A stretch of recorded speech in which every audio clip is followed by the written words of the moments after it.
good morning mga idol, mga guys. Yan. Medyo pasok naman yung anak natin sa school, sa Pagkalan Luma. Dati itong muna yung mukha mo, Dad.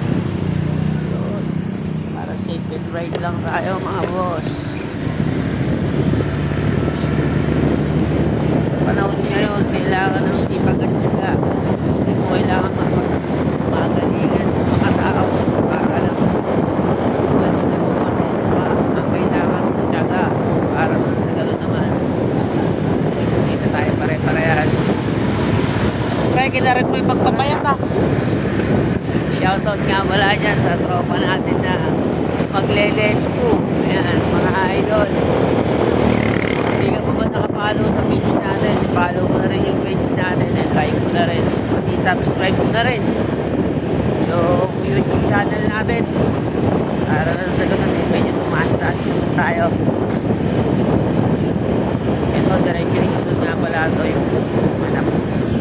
Kailangan natin mag-video araw-araw kahit na video lang para mga page natin mga boss. Hirap magpayaman pagka hindi ka pa nakasulat sa listahan.